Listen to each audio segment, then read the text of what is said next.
Thank you so much for joining us today. I'm here with Commissioner of Health, Dr. Lance Fry, and Jim Hopper, who's the president of the Oklahoma Restaurant Association. Thank you so much for being here today. As you are aware, our cases of COVID-19 continue to go up here in Oklahoma, and they're continuing to go up all across the country. The number of people hospitalized with COVID-19 in the state of Oklahoma has gone up 19% just in the last week. Throughout this entire battle, my first priority has been to protect the health and lives of Oklahomans. That's still true today, and it's always going to be true. Two other things are also very important to me. We're going to keep our businesses open safely, and we want to get all kids back in school at the end of the Christmas break.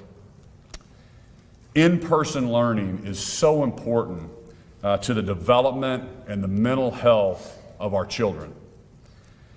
Those are the goals, and it's going to take everyone's help in the state of Oklahoma to help us get there. Today, I'm announcing the following actions. Effective Thursday, restaurants must ensure that all tables are 6 feet apart.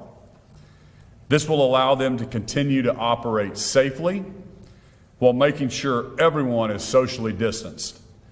If they can't stay 6 feet apart, they can also install properly sanitized dividers between tables, booth, and bar areas.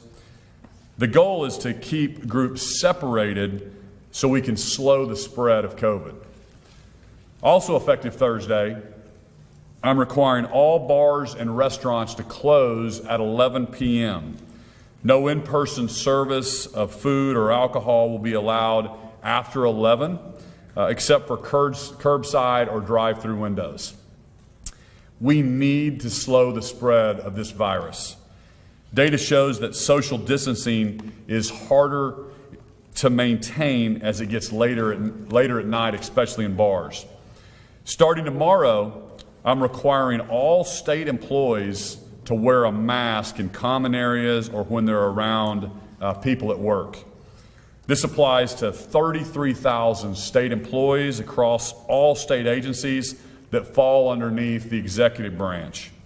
Masks will be required for anyone visiting state buildings as well. I continue to encourage Oklahomans to wear a mask, wash your hands, watch your distance. I've been saying these for months. They work, and we need your help. From the beginning, I've promised Oklahomans to always make the right decisions based on the facts and the data here that we're seeing in Oklahoma. We've been fully reopened for 6 months now, but recently we've seen our numbers starting to climb. We were really flat, really plateaued for about 5 months. We're starting to see them come up. Based on the data in our state, specifically the rise in hospitalizations, now is the time to do more. We need to pull together. Oklahoma, I need your help. But more importantly, our doctors, our nurses, our healthcare professionals, and hospitals need your help. Today is the 113th birthday of Oklahoma. Oklahomans have rallied together during tough times and throughout our history, and we'll do it one more time together. What we're announcing today, it won't last forever, but they're targeted steps that we can do to keep Oklahomans healthy, keep our businesses open safely, and to keep our kids back in school in person. The reality is these steps, they're not magic bullets. It's up to all of us. This virus is spreading throughout the country right now. Oklahoma's not alone. Big cities, small towns, West Coast, East Coast, all in between are seeing their cases increase. Each one of us has a role to play in this fight. I need every Oklahoman to think about what they personally can do to help slow the spread. Wear a mask when you're around other people, watch your distance, and wash your hands frequently. With that, I'll turn it over to Jim Hopper, who's the president of the Oklahoma Restaurant Association. Jim? Thank you, Governor. It's a pleasure to be here with you today. My name is Jim Hopper, as the Governor said, and I'm the president and CEO of the Oklahoma Restaurant Association. On behalf of our membership across the state of Oklahoma, I want to let Oklahomans know that our industry supports the actions that are announced today by the Governor. The Governor and Commissioner Fry have asked all Oklahomans to do their part to slow the spread of the virus.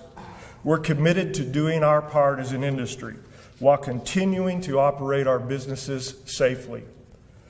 The Governor has set the example by requiring masks for his state employees. We will follow that example and ask and request that all restaurant workers wear masks during their shifts as well, and those times when they're not on their shifts. The Oklahoma Restaurant Association joins Governor Stitt, Dr. Fry, and our medical community in asking Oklahomans to wear a mask, watch their distance, and wash their hands frequently. Please continue to think about how you can support your local restaurants. We desperately need your help, whether it's dining in safely or ordering food to go. Thank you, Governor, and I'm going to now turn it over to Dr. Fry.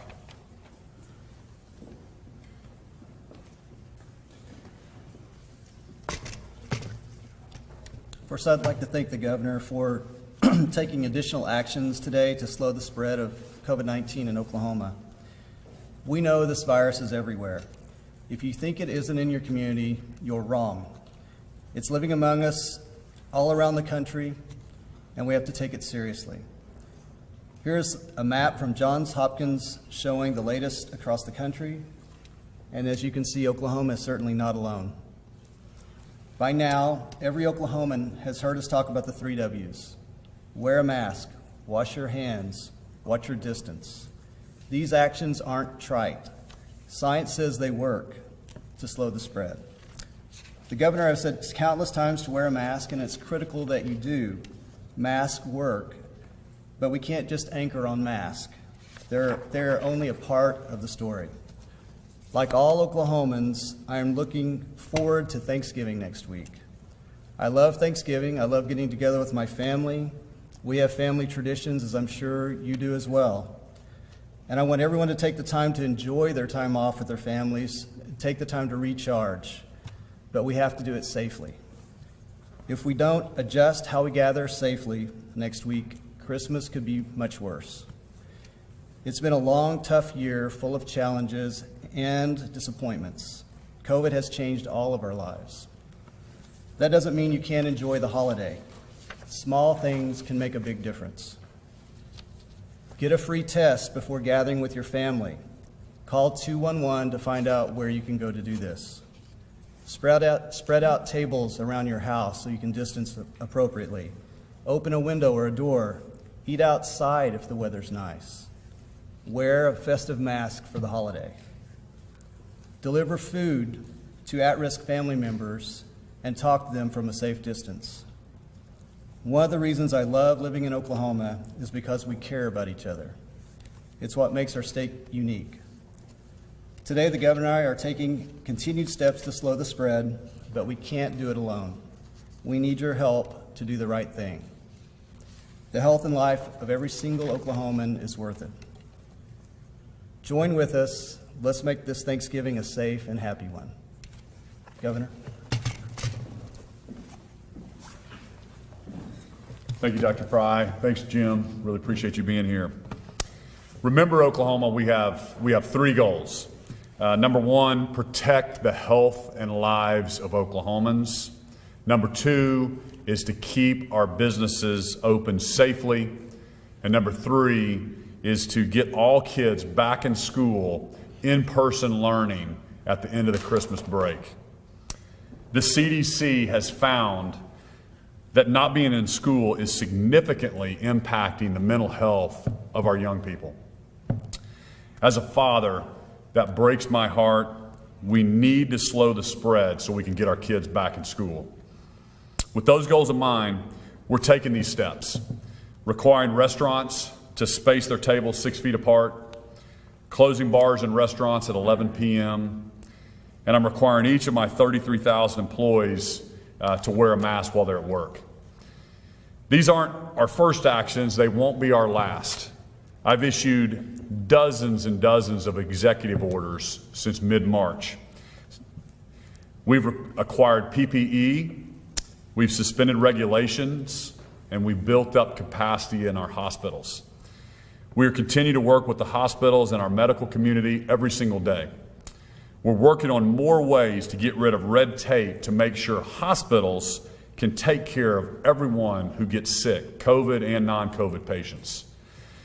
We'll keep following the data and do what's best for Oklahomans. We'll make the right decisions at the right time. A vaccine is on its way, but we need to buckle down until then. I know we're all getting tired, but this is really important. I need your help right now to flatten this curve. We're all going to have to make sacrifices in one way or another, but they're sacrifices worth making to keep everyone healthy, keep our businesses open safely, and to keep our kids back in school in person. We'll open it up now to a few questions. Requirement that state employees wear masks. Is that like this building in lawmakers?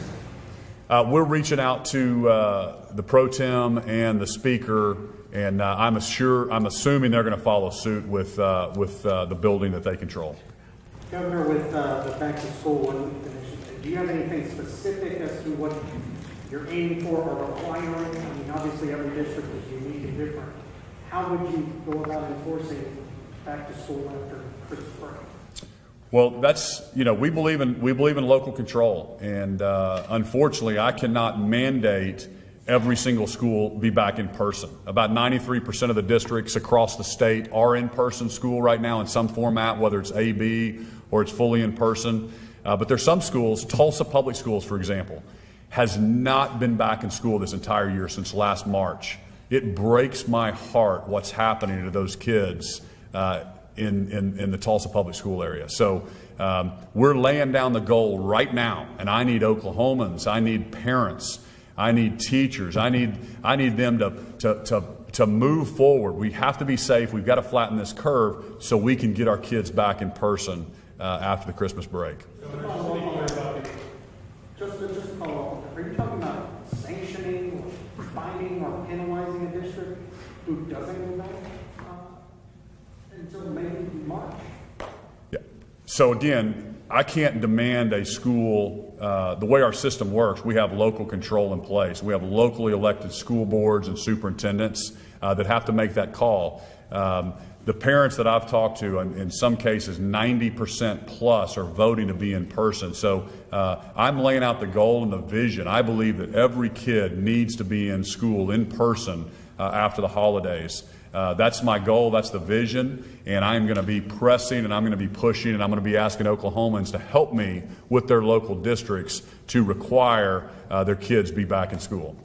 You said your requirement that visitors to state buildings have to wear masks. That doesn't apply at this moment to anywhere in the Capitol? So in the Capitol, I'm going to need to verify that with the speaker and the pro tem. So the Capitol is a little different than the other executive state buildings. The speaker and the pro tem, I'm assuming they're going to.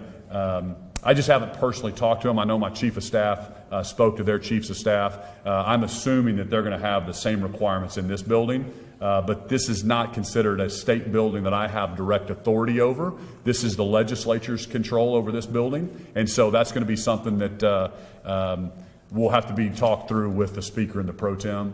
I'm 99% sure they're going to be with us on it, but I just can't speak for them. Governor, I think most Oklahomans feel like the step towards restaurants are very minimal. I mean, Oklahoma City and Tulsa, a lot of restaurants are already in the distance of their tables.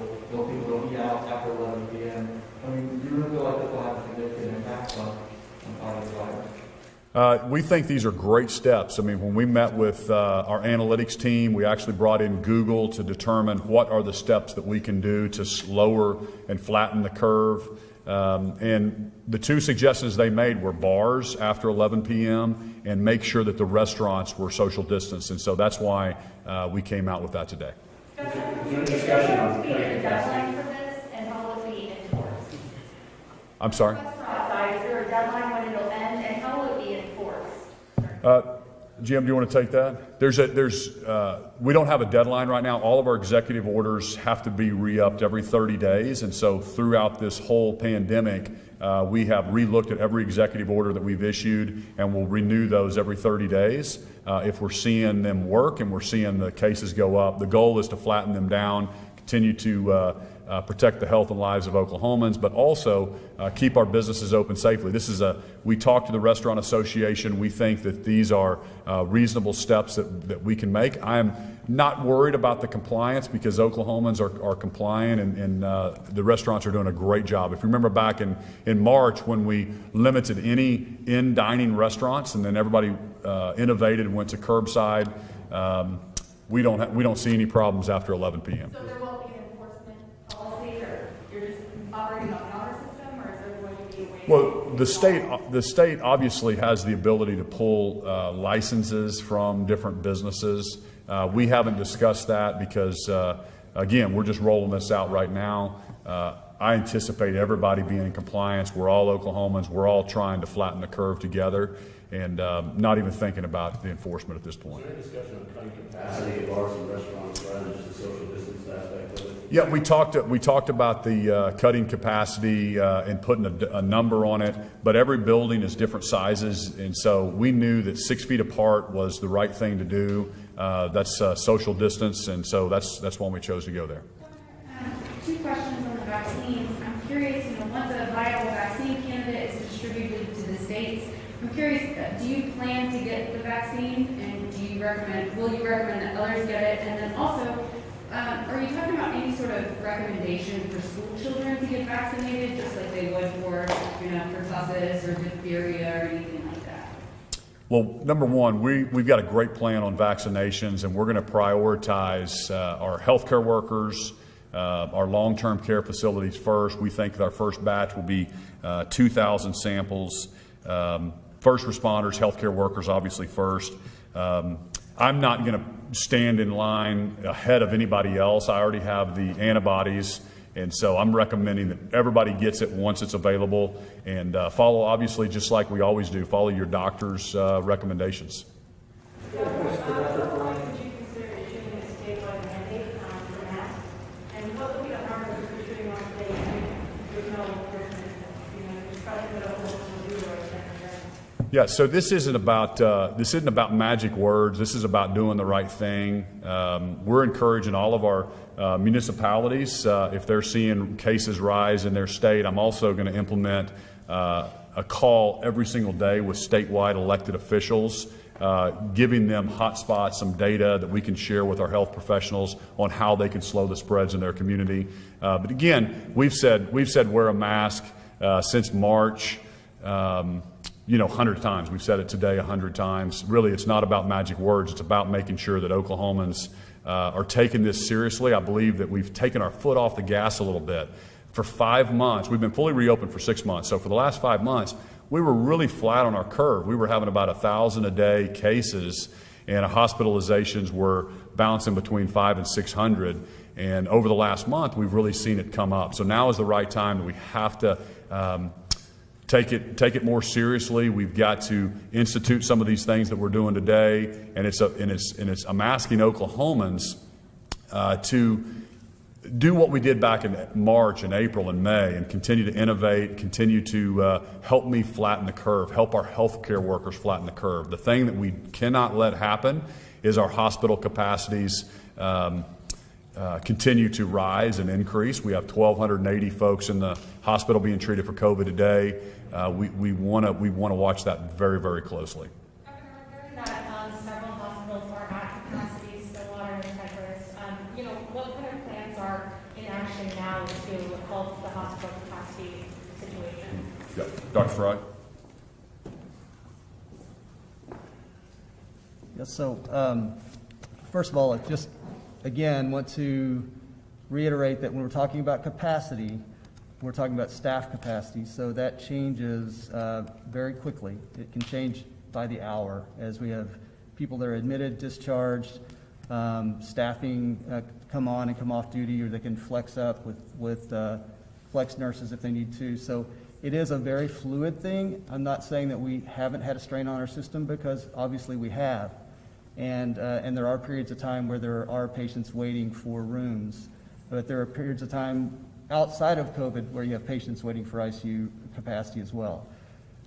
That being said, we are working very closely with some chief medical officers and CEOs, hospital CEOs throughout the state, and monitoring this. So we put in a regional transfer system that they're doing right now. They're managing that themselves. We're using RMRS as the kind of the air traffic controller system to help them move those patients, or see visibility on where beds are available to help them move those patients around. We're also working on selective surgical reductions. So we have some hospitals have already developed their plans and sent them to me, and we're going to continue to work with the Hospital Association to make sure that everyone is getting those plans developed and can start working that way as well.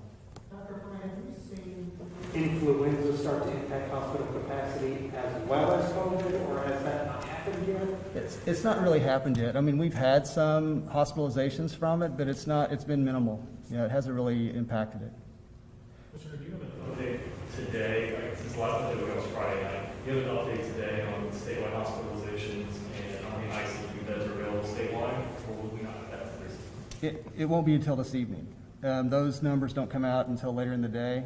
Again, so we get them based off of EM Resources, which is where they report to us at one particular time of the day. They have a certain time to get that in. So that's why it's so difficult, because you really need it changes constantly. So that's a snapshot of a point in time in a day. But we'll know that this afternoon. What's happened in the last 2 weeks to cause this explosion in cases? I mean, we had Halloween, we had the ice storm, we had early voting maybe. I mean, can you point to the contact tracing that shows this kind of huge buildup in the last couple of weeks? Yeah, we can't really. I mean, we've been looking. We have a list that we put together of the clusters of cases, and the 10 highest ones are the snapshot that I look at every day. And there's really not been anything out there. I mean, it's not been an institutional increase anywhere like an outbreak. It's community spread. It's just increasing. Commissioner, can I ask the same question? What harm would it do to institute a statewide 19 days? There's no enforcement ability. Well, I can't mandate that, so I don't have the authority to do so. But you're a public health official. Well, I can recommend it. I just can't mandate it. And we do recommend it. Absolutely recommend it. We recommend everybody in the state to wear a mask. But that's the semantics on words. We recommend everyone to wear a mask. Doctor, another question, because I think we're getting some mixed messaging from not just this room, but all over. If you have the antibodies, do you still recommend wearing a mask, and does that make you immune? Do we have proof that that makes you immune?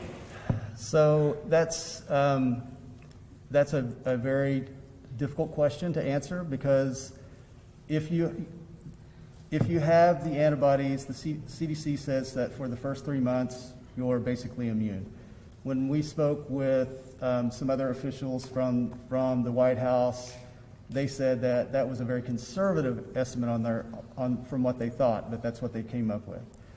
Now, there are multiple strains, so nobody really knows whether you're immune to all of them or not, but for at least 3 months, you're pretty good. I mean, I'm not going to make a recommendation whether someone wear a mask or not based off of that history. I think it's just easier for everybody to wear a mask.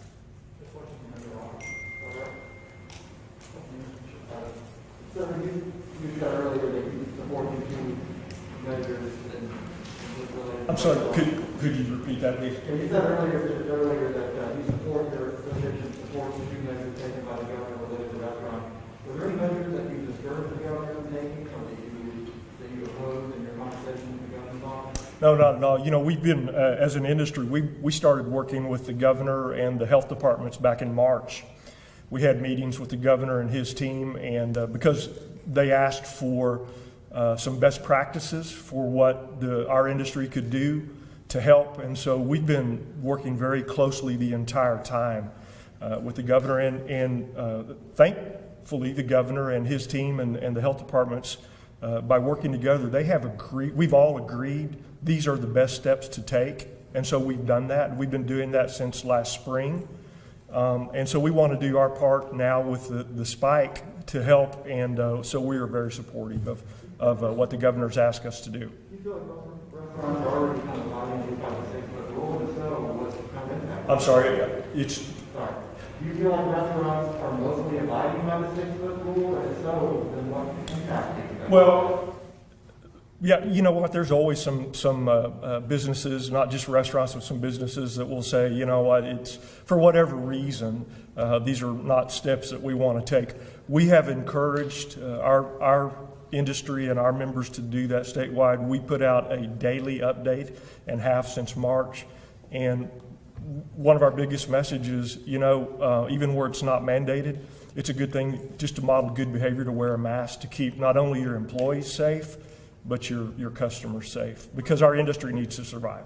What do you say to restaurants, and I've got a mother-in-law with a burger restaurant called She's every buck she can get.